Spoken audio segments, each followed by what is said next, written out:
Rahmatullahi wabarakatuh.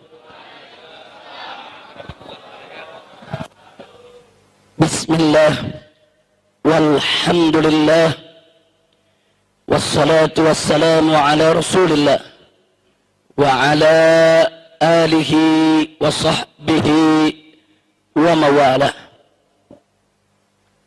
Ashhadu an la ilaha illallah wahdahu la syarika lah wa ashhadu anna sayyidana Muhammadan abduhu wa rasuluh la nabiyya ba'dah. Siyadatul habaib asy-syurafa wa sa'adatul ulama'il fudala wa jami'il hadirin al-ahibba'il a'izza rahimakumullah. Fi hadhihi al-munasabati as-sa'idah wa bimithli hadha al-ijtima' al-mubarak la ansa an usyakum jami'an wa nafsi bitaqwallah wa bita'ati Rasulillah sallallahu alaihi wasallam.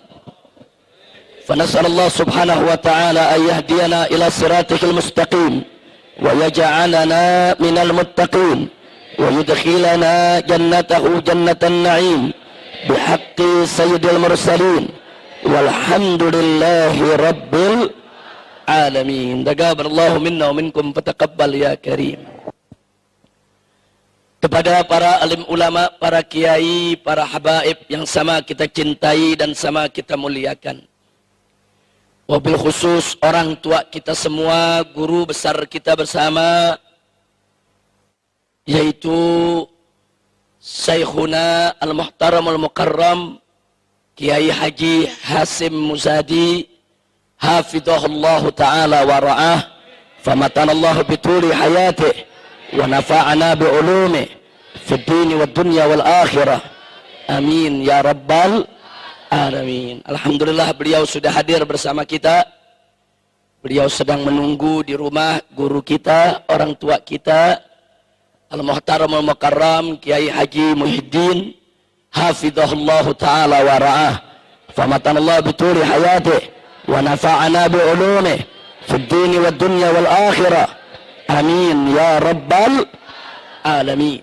Nah, begitu juga kepada guru-guru kita yang lainnya, para kiai yang lainnya yang tidak saya sebutkan satu persatu nama-nama beliau, tapi tidak mengurangi rasa cinta, rasa ihtiram kita kepada mereka. Mudah-mudahan para kiai, para ulama kita senantiasa mendapatkan kekuatan istiqamah di jalan Allah, diberkahi setiap langkah perjuangan dakwahnya, dan diberikan kemenangan dari dunia hingga akhiratnya.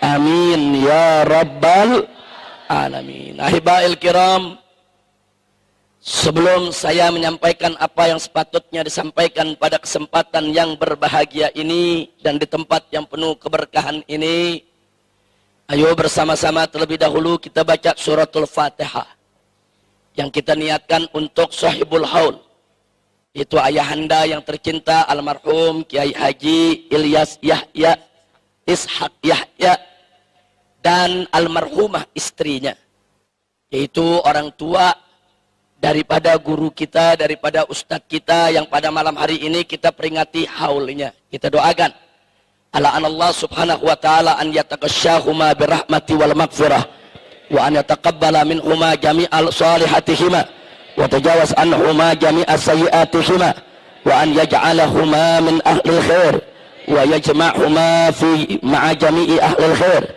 wa yab'atsuma fi zumrati ahlil khair wa an yunzila alaihima fi qabrihima kulla khair bihaqqi imami ahlil khair wa ila hadratin nabi sayyidil mursalin sallallahu alaihi wasallam bisirril Fatihah.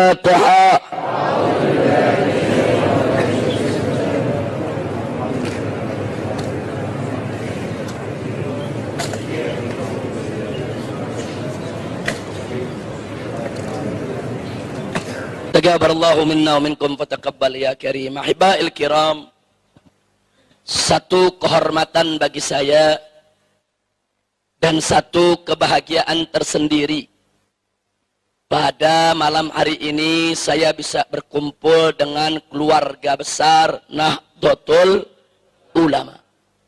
Nahdlatul Ulama merupakan rumah besar Ahlus Sunnah wal Jamaah. Ahlus Sunnah wal Jamaah adalah as-sawadul a'zam, merupakan kelompok mayoritas daripada umat Nabi Muhammad sallallahu alaihi wasallam. Harapan kita ke depan dan seterusnya sampai hari kiamat nanti sekalipun, semoga Nahdlatul Ulama tetap menjadi rumah besar Ahlus Sunnah wal Jamaah.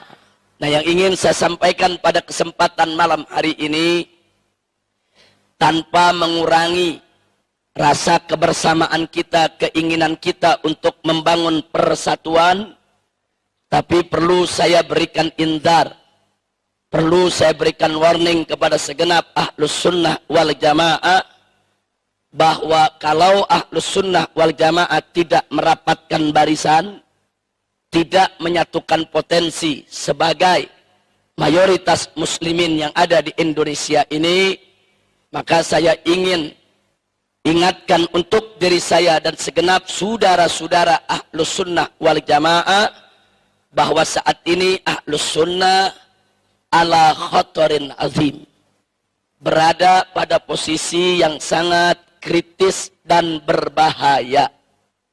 Apalagi di sekitar kita sekarang ini muncul kelompok-kelompok yang memang begitu mudah menyesatkan sesama muslim, mengkafirkan sesama muslim, dan Ahlus Sunnah pun tidak luput daripada takfir mereka, saudara.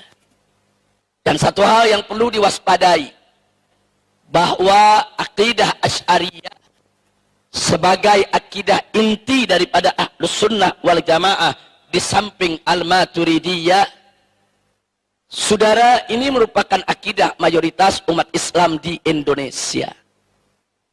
Tapi menariknya, belakangan ini mulai muncul buku-buku yang dicetak secara bebas, dijual secara merajalela, hampir ada di setiap toko buku, yang isinya secara eksplisit terang-terangan menyatakan bahwa Al-Asy'ari sesat menyesatkan. Kalau buku-buku ini beredar di Arab Saudi, saya nggak kaget. Kalau buku-buku semacam ini beredar bukan di negerinya Asy'ari, saya tidak kaget.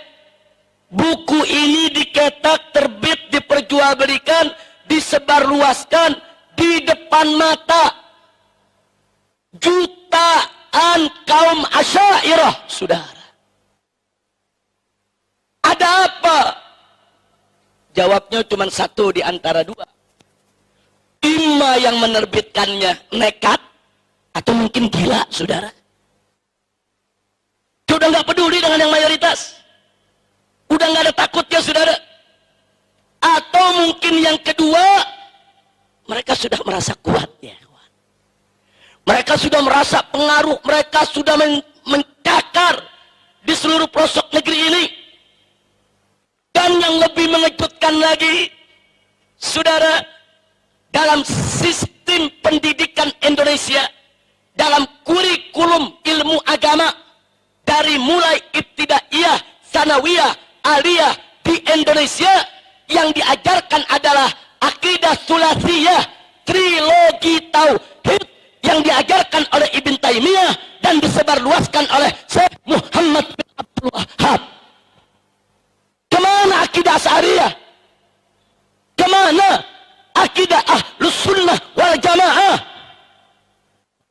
Kok bisa trilogi tauhid, saudara, akidah sulasiyah itu masuk dalam kurikulum pendidikan Islam di seluruh Indonesia, digunakan bukunya? Inna lillahi wa inna ilaihi raji'un. Jadi sekali lagi saya katakan, kalau ada kelompok di negeri ini mulai muncul berani mengkafirkan atau berani sesat menyesatkan Asy'ariyah, Ahlus Sunnah wal Jamaah, ima dia nekat, atau memang dia merasa sudah kuat, saudara. Justru yang saya khawatir yang kedua, bukan yang pertama, saudara. Mungkin mereka merasa sudah kuat. Kuat finansialnya, kuat pemodalannya, kuat daripada pendanaannya, kuat backing daripada sejumlah negara-negara Timur Tengah, dan kuat daripada backup pejabat-pejabat yang ada di Republik ini, saudara. Dan ini nggak boleh dibiarkan. Makanya tadi saya katakan, Ahlus Sunnati wal Jamaah kalau tidak bersatu, tidak merapatkan barisan, ala khotorin azim. Kita berada di persimpangan yang sangat berbahaya. Belum lagi ditambah serangan liberal dan syiahnya, saudara. Dahsyat posisi saat ini Ahlus Sunnah. Bahkan lebih dahsyatnya lagi, liberal dan syiah ini, saudara, masuk menyusup ke organisasi-organisasi Ahlus Sunnah wal Jamaah, tidak terkecuali Nahdlatul Ulama, ya saudara. Ala khatarin azim. Makanya tadi saya katakan, kita harus berjuang, berdoa agar Nahdlatul Ulama sampai hari kiamat tidak bisa tidak, harga mati harus tetap menjadi rumah besar Ahlus Sunnah wal Jamaah. Saudara, Ahlus Sunnah wal Jamaah, Ahlul Iqtidal, Ahlut Tawassud, Ahlut Tawazun. Ahlus Sunnah wal Jamaah ini merupakan kelompok pertengahan yang punya keseimbangan, yang gak mudah mengkafir-kafirkan kelompok lain, saudara.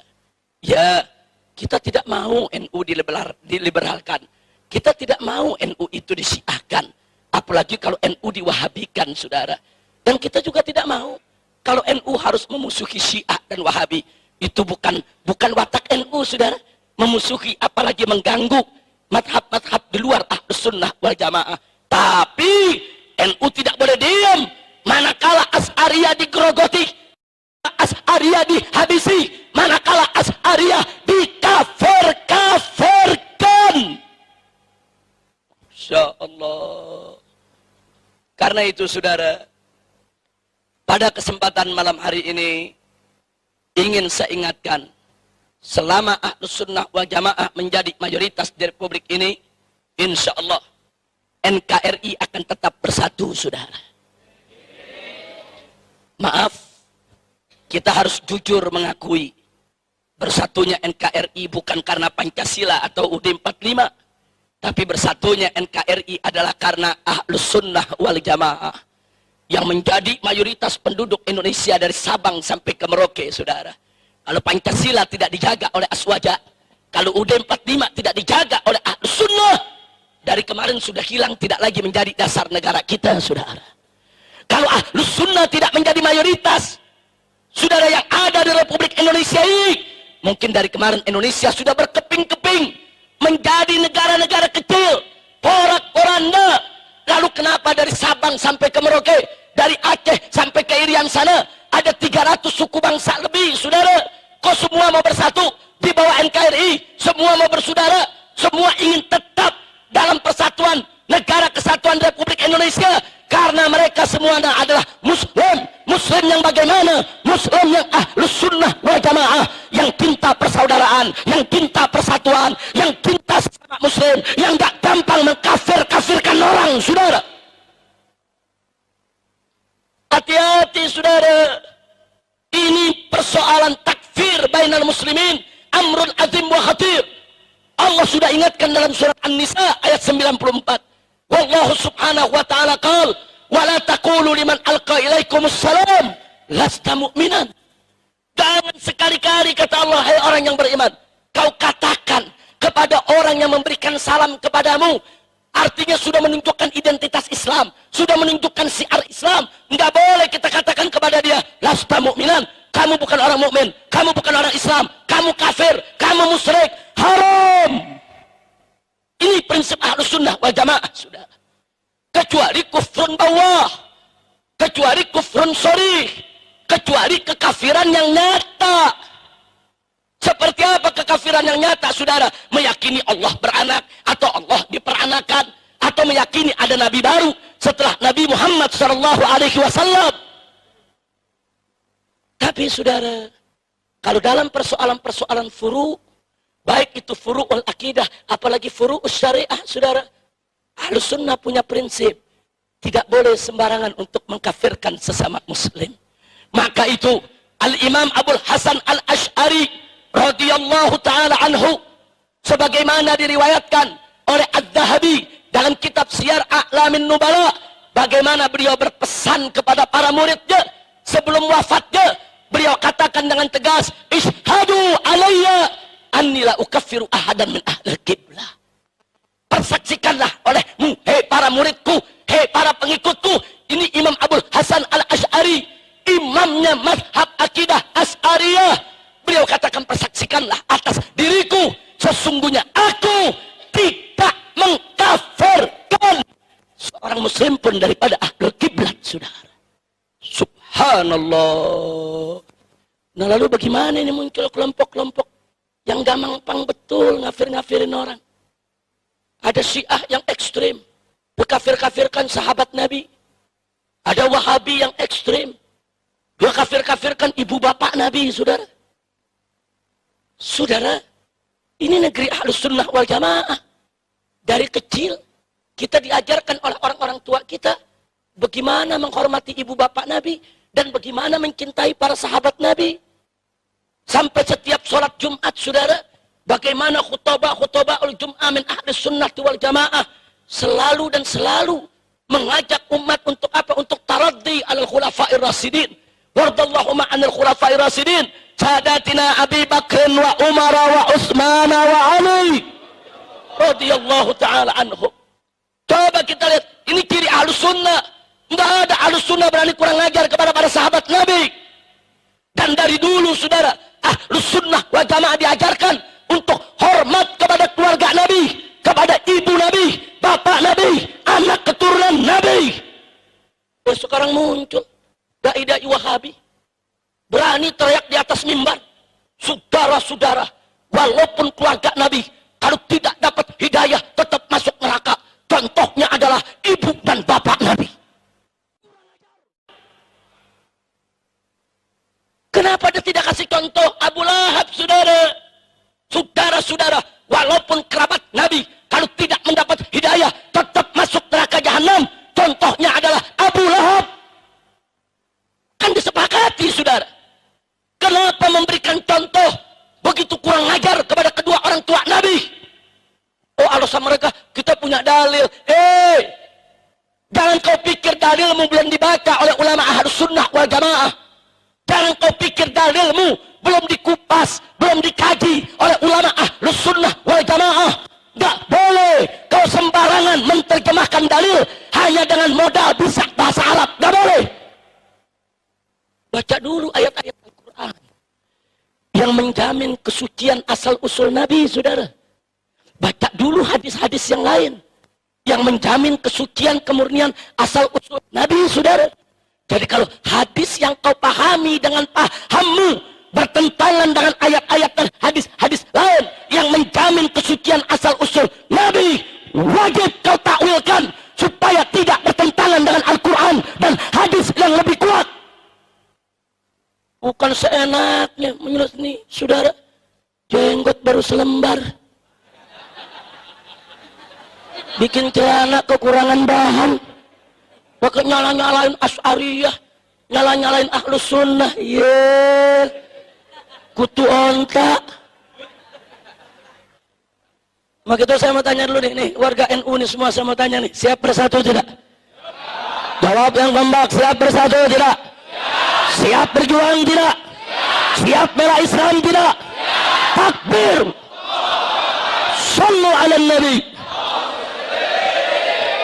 Saudara, selama Ahlus Sunnah wal Jamaah menjadi mayoritas di Indonesia, nggak usah khawatir. Madhab-madhab yang lain bisa hidup dengan tenang. Jangankan madhab yang lain, orang kafir pun hidup tenang, saudara. Karena Ahlus Sunnah wal Jamaah, saudara, nggak ada diajarkan untuk mengganggu orang lain. Kalau Ahlus Sunnah tetap menjadi mayoritas di Republik ini, saudara, nggak ada Ahlus Sunnah yang mengganggu Syiah, yang mengganggu Wahabi. Syiah dari dulu udah ada di negeri kita. Wahabi dari dulu udah ada di negeri kita. Enggak, Ahlus Sunnah enggak ganggu. Selama mereka tidak mengganggu Ahlus Sunnah, ya ikhwan. Tapi hati-hati. Kalau besok bukan Ahlus Sunnah yang menjadi mayoritas di Republik ini, saudara, kalau besok bukan Ahlus Sunnah yang menguasai negeri ini, saudara, tidak ada yang bisa menjamin mazhab lain bisa hidup dengan tenang, termasuk Ahlus Sunnah sekalipun, saudara. Lihat apa yang terjadi di Syria. Bagaimana kelompok-kelompok ekstrem Syiah dan kelompok-kelompok ekstrem Wahabi bertempur, saling bunuh, dan Ahlus Sunnah wal Jamaah jadi korbannya, saudara. Almarhum wal maghfurullah Syahid Profesor Dr. Muhammad Said Ramadan Al-Buti, saudara. Siapa beliau? Ulama Asy'ari, ulama Syafi'i, umur sudah 85 tahun, saudara. Begitu melihat bangsanya, rakyatnya, anak negerinya bertempur, sedih, dia nangis, dia nasihati pemerintah, jangan bunuh rakyat.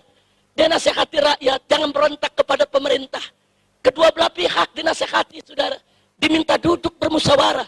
Sebagaimana adat istiadat daripada Ahlus Sunnah wal Jamaah yang selalu menjunjung tinggi musyawarah. Tapi apa yang terjadi, saudara? Menjadi korban fitnah. Yang kelompok Syiah menuduh dia anti Syiah. Yang kelompok Wahabi menuduh dia bela Syiah, saudara. Akhirnya dibom majelisnya, dibunuh saat sedang mengajar tafsir Al-Quran. Biadab. Coba lihat, saudara. Makanya tadi saya katakan, kalau besok bukan Ahlus Sunnah lagi yang jadi mayoritas di negeri ini, siapa yang jamin? Siapa yang jamin Anda tidak ditindas, saudara? Sekarang aja belum berkuasa udah berani mengkafir-kafirkan kita. Sekarang belum berkuasa udah berani bicara di TV, di atas mimbar. Kita disesat-sesatkan, dikafir-kafirkan. Belum berkuasa saja sudah seenaknya menghina-hina kita. Apalagi berkuasa, saudara.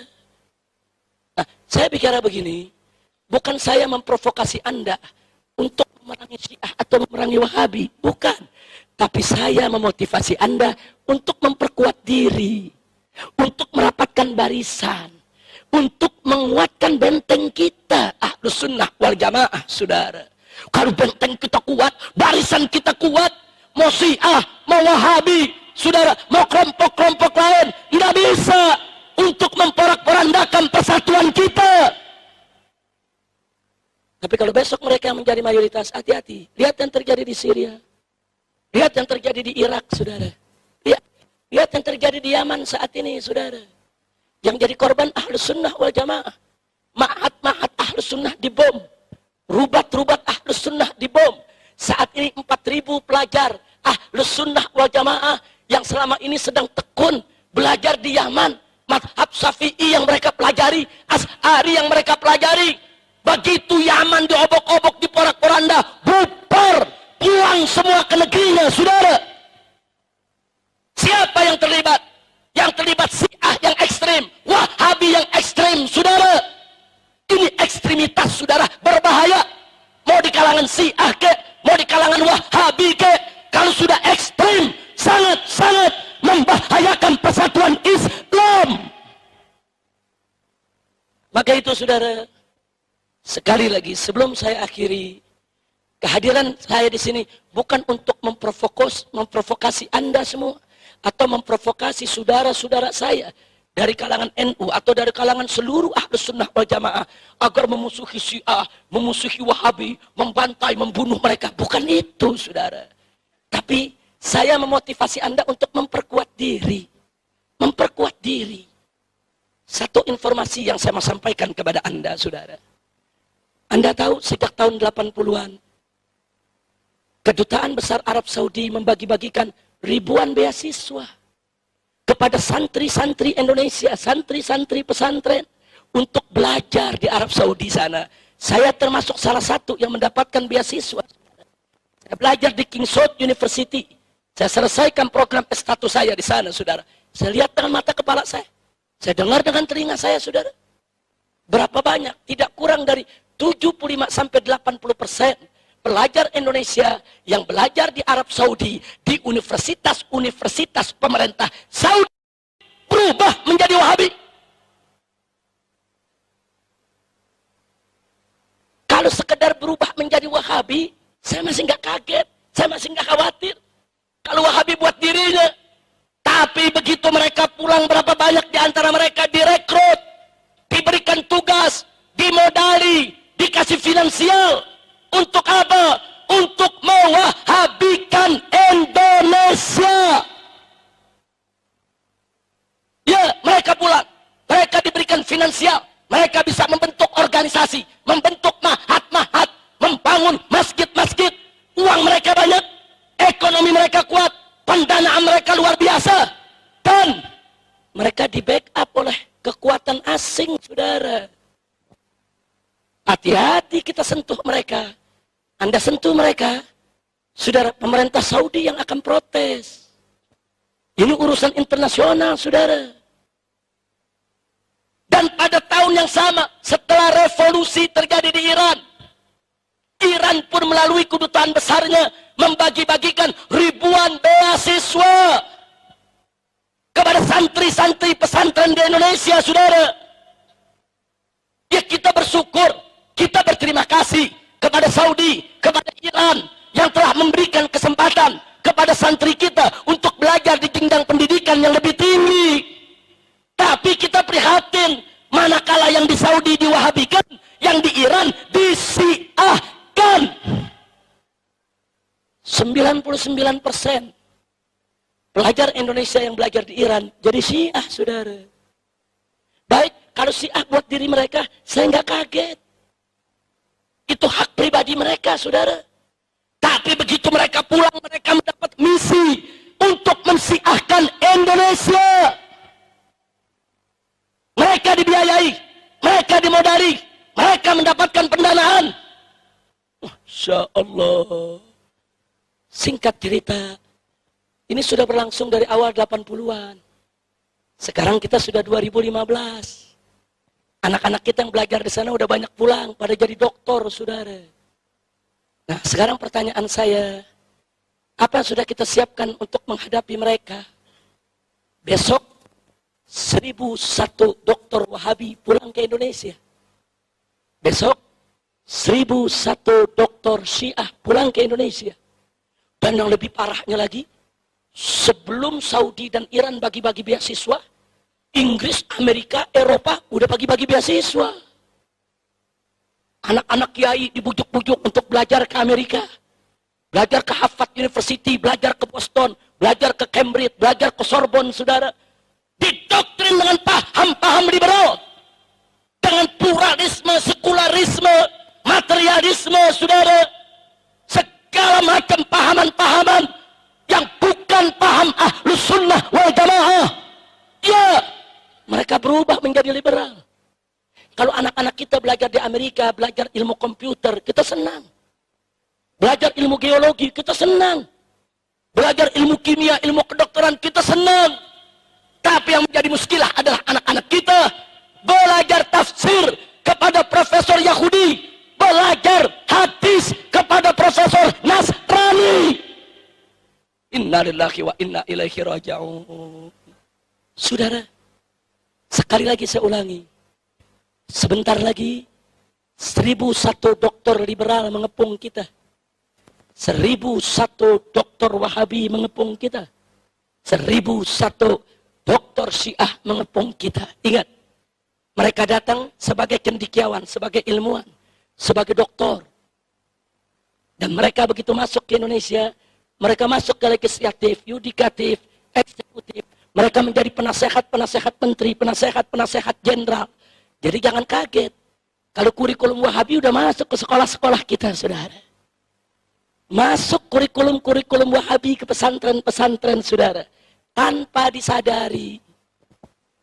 Nah, saudara, mereka masuk ke partai, besok ada yang jadi menteri, ada yang jadi pejabat, pengambil kebijakan. Dan mereka masuk ke kampus-kampus, mereka menjadi dosen-dosen. Menengah ke atas mereka garap. Mereka masuk ke kantor-kantor, ke pabrik-pabrik, ke perusahaan-perusahaan. Mereka ngajar di semua tempat, saudara. Pertanyaan saya, apa yang sudah kita siapkan untuk mereka? Nggak mungkin dong kita ngadepi mereka dengan pentungan. Nggak mungkin dong kita ngadepi mereka dengan otot. Nggak mungkin dong kita menghadapi mereka dengan bakar-bakaran. Nggak mungkin dong kita menghadapi mereka dengan main bunuh, saudara. Al-hujjah bil hujjah, al-ilm bil ilm. Ilmu mesti dilawan dengan ilmu. Argumentasi lawan dengan argumentasi. Kalau mereka menantang kita dengan ilmu dan argumentasi, saudara, wajib kita hadapi mereka dengan hal yang sama. Kalau mereka nantang kita dengan otot, nggak berani, saudara. Kalau mereka nantang dengan otot, NU tenang saja, Laskar FPI yang ngadepin. Selesai, saudara. Banser istirahat dulu. Karena dulu tahun 65, Banser yang paling capek perang lawan PKI, saudara. Jadi gantian. Nah sekarang biar FPI yang gebuk liberal. Yang gebuk aliran-aliran sesat. Setuju? Setuju? Kalau mereka nantang pakai otot. Nah kalau mereka nantang pakai ilmu, pakai argumentasi. Nah karena itu saudara, itulah tadi saya katakan. Nggak bisa kita hadapi mereka dengan pentungan, dengan bakar, main bunuh. Nggak bisa. Hujjah bil hujjah, al-ilm bil ilm. Lawan ilmu dengan ilmu. Kita bangun peradaban dialog, saudara. Kita bangun, ayo peradaban. Bagaimana saling kita bertukar argumentasi. Nah, selama Ahlus Sunnah menjadi mayoritas di negeri ini, insya Allah peradaban dialog akan terbangun, saudara. Selama Ahlus Sunnah menjadi mayoritas di Republik ini, insya Allah, saudara, Ahlus Sunnah selalu siap untuk menghadapi mereka dengan dialog. Tapi kalau besok mereka yang punya kuasa, saudara, hati-hati. Sekarang mereka nggak berani main otot dengan kita karena masih dikit. Tapi kalau besok udah banyak, saudara, hati-hati kalau kita tidak siap. Nah sekali lagi saya sampaikan ini bukan untuk memprovokasi Anda, untuk mengganggu Wahabi, mengganggu Syiah. Enggak, bukan itu tujuan saya. Tapi tujuan saya adalah, saudara, bagaimana memotivasi Ahlus Sunnah untuk mempersiapkan diri. Mau dialog dengan mereka juga perlu persiapan. Mau dialog dengan mereka juga perlu ilmu. Mau dialog dengan mereka juga perlu argumentasi. Ada anak muda, saking semangatnya jadi aswaja, ngomong sama saya, Habib, besok saya mau berdebat sama Wahabi. Wah, ilmu nggak ada. Besok jadi berdebat, minggu depan dia jadi Wahabi. Nah kok bisa begitu? Nah goblok. Nah orang goblok mau berdebat, dari mana pintunya? Betul? Betul? Ada orang semangat cinta kepada Sayyidina Abu Bakar dan Sayyidina Umar radhiyallahu, mau berdebat sama Syiah. Syiah ekstrem dia mau hadapin.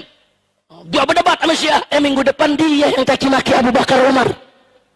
Nah kok bisa terjadi? Goblok. Begitu jujur saya tanya, orang goblok kalau berdebat, saudara, bahaya tidak? Bahaya tidak? Orang yang gak punya ilmu bukan berdebat, belajar. Fas'alu ahla dzikri in kuntum la ta'lamun. Tanya kepada ulama. Tanya, Pak Kiai, ini saya dengar ada majelis mencaci maki Abu Bakar Umar. Memang Abu Bakar Umar itu betul bersalah? Tanya ke Kiai. Nanti Kiai yang jelasin. Kiai yang kasih tahu duduk perkaranya, saudara. Jangan belum punya ilmu, sok berdebat. Ya, kadal kebon. Nah, maka itu sebelum saya akhiri, saudara, saya mau tanya semuanya, Ahlus Sunnah wal Jamaah nih, siap bersatu tidak? Siap bersatu tidak? Siap menuntut ilmu tidak? Siap mendapatkan barisan tidak? Siap meningkatkan kualitas tidak? Takbir. Sallu ala Nabi. Selama Ahlus Sunnah wal Jamaah menjadi mayoritas di Republik ini, insya Allah Syiah bisa kita kendalikan, Wahabi tetap bisa kita kendalikan, tetap bisa kita nasihati. Syiah, awas, lu jangan langgar rambu-rambu, gua gebuk lu. Wahabi, awas, gua nggak ganggu lu. Tapi ini negeri Asy'ari, lu langgar batas, gua gebuk lu. Nah kita bisa ngomong begitu kalau kita kuat, betul, betul. Ini nggak kuat, nggak punya pasukan, mau ngomong, Syiah, lu macam-macam gua gebuk, dicekek lo. Orang bisa ngomong begitu kalau dia udah punya kekuatan, betul? Punya kemampuan, betul? Nah baik, saya mau tanya semua di sini, siap jaga Islam? Siap jaga Aswaja? Siap jaga NU? Takbir! Kalau ada pihak-pihak yang ingin meliberalkan NU, siap lawan tidak? Siap lawan tidak? Kalau ada pihak-pihak yang ingin mensiahkan NU, siap lawan tidak? Siap lawan tidak? Kalau ada pihak-pihak ingin mewahabikan NU, siap lawan tidak? Siap jaga NU? Takbir. Sallu ala Nabi. Nah, tapi jangan mentang-mentang saya ceramah begini, keluar dari sini cari mana Syiah gua mau gebukin, mana Wahabi gua mau gebukin, awas loh. Bukan itu tujuan ceramah kita, bukan itu, nggak boleh. Ahlus Sunnah mesti menunjukkan sikap baiknya terhadap semua mazhab yang ada. Setuju? Setuju? Karena para ulama salaf kita dulu mengajarkan begitu, saudara, saling menghormat. Coba lihat ulama-ulama salaf kita, walaupun mereka berdebat keras dengan Mu'tazilah, tapi nggak ada mereka yang mengkafirkan Mu'tazilah. Walaupun berdebat keras dengan Qadariyah, Jabariyah, Murji'ah, tapi nggak ada mengkafirkan Qadariyah, Jabariyah, Murji'ah. Walaupun berdebat keras dengan Khawarij, Nawasib, Rawafid, kalangan Rafidhah, saudara, tapi nggak ada ulama-ulama kita mengkafirkan mereka. Berdebat keras boleh, kita katakan mereka salah jalan silakan, tapi mengkafir-kafirkan jaga dulu. Kalau kita tahu mereka salah jalan, itu kan saudara kita, tunjuki dong ke jalan yang benar, bukan digebukin. Kira-kira jelas tidak? Jelas tidak? Maka itu sekali lagi, siap jaga kedamaian, siap membangun peradaban dialog, takbir. Nah akhirnya saudara, saya memberikan indar juga, cuman hati-hati. Ini Wahabi kadang-kadang kelewatan. Dia bikin jebakan, kalau dia berdebat kalah, kita dibilang Syiah. Begitu tuh saudara tuh. Jadi ini Wahabi saudara, bikin buku yang menyesatkan Asy'ari, saya lawan. Begitu saya lawan habis, saya nggak terima Asy'ari disesatkan, kurang ajar.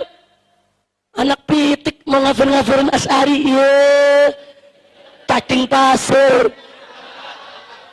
Kita nggak terima, kita lawan. Begitu kita lawan, mereka bikin di web mereka, awas Habib Rizik Syiah. Bro, pala lu bomengan. Insyaallah, maka itu hati-hati. Ini propaganda Wahabi nih. Pokoknya ntar kalau ada kiai-kiai yang anti Wahabi, langsung tuh, awas, awas, itu Kiai Muhyiddin Syiah. Awas, begitu saudara, awas, Ustadz Fauzan Syiah. Kenapa? Mereka nggak bisa lawan dengan argumentasi. Dan jahatnya Wahabi, saudara. Kalau sudah mulai Habib cerita, saudara, tentang Sayyidina Ali, Siti Fatimah, Sayyidina Hasan, Sayyidina Husain, langsung dituding Wahabi, langsung dituding Wahabi, ini Syiah, awas, kurang ajar. Ahlus Sunnah wal Jamaah cinta kepada segenap keluarga Nabi, cinta kepada para sahabat Nabi. Ini sebabnya saudara, dulu Al-Imam Syafi'i radhiyallahu ta'ala anhu, saking cintanya kepada keluarga Nabi, sering mengarang syair memuji keluarga Nabi, menunjukkan cintanya kepada keluarga Nabi, sampai Imam Syafi'i dituduh Syiah, saudara. Bahkan dituduh Rafidhah. Diseret Imam Syafi'i, ditangkap, dirantai. Apa Imam Syafi'i kapok menunjukkan rasa cintanya kepada keluarga Nabi? Tidak. Langsung beliau gubah satu bait syair. Apa beliau katakan? Lau kana rafdan hubbu ali Muhammadin falyashhadits tsaqalani annani rafidi. Apa kata Imam Syafi'i? Andai kata cinta kepada keluarga Nabi Muhammad itu dituduh Rafidhah, dituduh sebagai Syiah yang sesat, falyashhadits tsaqalani. Hei jin dan manusia, saksikanlah aku adalah seorang Rafidi. Kalau aku dianggap sesat karena mencintai keluarga Nabi, ya aku sesat. Mau apa? Subhanallah, tegas tidak Imam Syafi'i? Imam Syafi'i ngomong begitu bukan berarti beliau Syiah, bukan berarti beliau itu Rafidhah. Sebelum beliau mau tunjukkan bahwa cinta keluarga Nabi itu kewajiban agama. Saudara, jangan orang cinta keluarga Nabi langsung dituduh Syiah. Ada yang begitu? Ada yang begitu? Ini di sini kebetulan hadir nih, ada Ustadz Husain, Habib Husain bin Hamid Al-Attas. Saudara, ini yang beliau ajar di majlis-majlisnya, saudara, kitab Sahih Bukhari dan Sahih Muslim. Beliau buka tafsirnya, tafsir Ahlus Sunnah. Baru beliau cerita, saudara Sayyidina Ali begini, Siti Fatimah begini. Wah, Ustaz Husain Syiah nih. Ini kita mau diadu domba. Habib sama Habib mau diadu domba. Kiai sama Kiai mau diadu domba. Termasuk NU dengan FPI sekalipun mau diadu domba, saudara. Berapa banyak di daerah dibisikin, awas, hati-hati, FPI Wahabi itu. Dari mana Wahabi? Kan Habib Rizik lulusan Saudi. Coba lihat, saudara. Ada lagi yang isuin, awas, FPI Syiah tuh. Lo dari mana Syiah? Lah kan Habib. Habib, kalau Habib Syiah dia. Kurang ajar, saudara. Ada yang begitu? Ada tidak yang begitu? Kurang ajar tidak? Nah, nggak boleh kita diadu domba lagi. Kiai dan habaib harus bersatu. NU dan FPI wajib untuk bersatu. Bahkan FPI itu bukan orang lain. FPI itu anaknya NU, cuman agak bandel dikit. Gitu doang, saudara. Ya tahlilnya sama, betul? Betul? NU tahlil, FPI tahlil. NU ziarah kubur ya? FPI paling doyan. Nah, apa bedanya? Cuman bedanya satu. Kalau ada tempat maksiat, NU ini kan banyak orang tua yang ngurus dada. Ya Allah, kapan tutupnya? Allah gabulin doanya. Saudara, Allah gabulin doanya, Allah gerakin FPI yang ngebakar. Begitu doang bedanya. Yang ngedoain NU, yang ngerubuk FPI kan bagus. Bagus tidak? Nama kita saya mau tanya nih, ini kata terakhir sebelum saya akhiri. Siap bersatu tidak? Mau diadu domba tidak? Jangan mau diadu domba. Nih sekarang nih depan saya hadir TV Rasil. Ini termasuk yang difitnah juga nih. Awas radio Rasil, radio Syiah. Wah. Awas TV Rasil, TV Syiah. Wah. Pala bau cigong. Udah, sekarang saya mau tanya semua, siap bersatu tidak? Kalau ada fitnah tuduhan begitu, tanya langsung, tabayyun. Betul? Betul?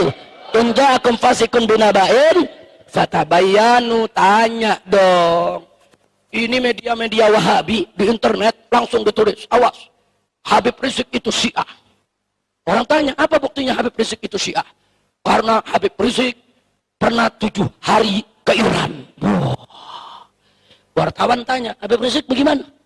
Anda betul 7 hari dulu ke Iran? Saya jawab betul. Nah ini berarti Anda Syiah dong.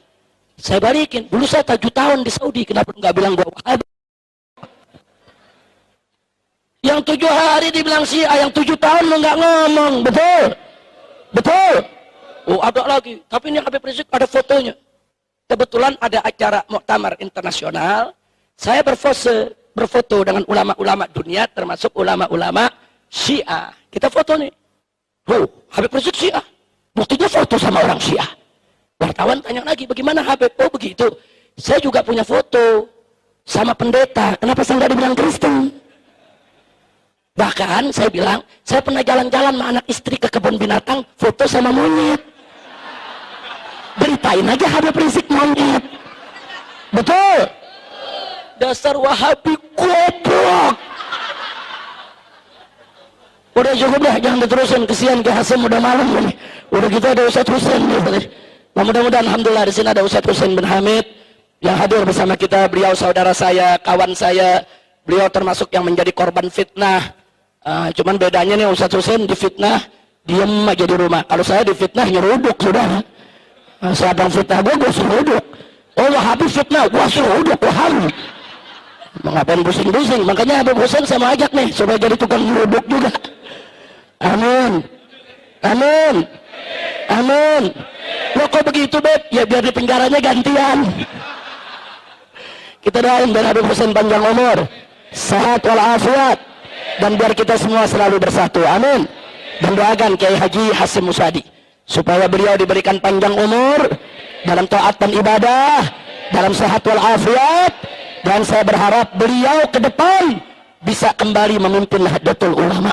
Sebab Nahdlatul Ulama kalau tidak dipimpin oleh orang yang betul-betul ahlus sunnah wal jamaah, betul-betul lurus di jalan Allah dan Rasulnya, ke depan ahlus sunnah wal jamaah jamaah. Saudara, bisa dirampok oleh orang-orang di luar aswaja, bisa disalahgunakan oleh orang-orang di luar aswaja, dan itu nggak boleh terjadi. NU harus tetap menjadi rumah Ahlus Sunnah wal Jamaah. Setuju? Kenapa saya bicara begini? Oh, kami berhak, saudara, karena NU rumah kami juga. NU rumah kami juga. Kami nggak redo NU diliberalkan, NU disiahkan, NU diwahabikan. Tidak boleh terjadi. NU harus tetap jadi NU. NU harus tetap menjadi benteng Ahlus Sunnah wal Jamaah. Sekali lagi, siap bersatu, siap bela Islam, siap bela aswaja, siap bela NU. Takbir. Sallu ala Nabi. Terima kasih atas segala perhatian, mohon maaf atas segala kekurangan. Hadani Allah wa iyyakum ila siratal mustaqim. Wallahu muwaffiq ila aqwamit thariq. Wassalamu alaikum warahmatullahi wabarakatuh.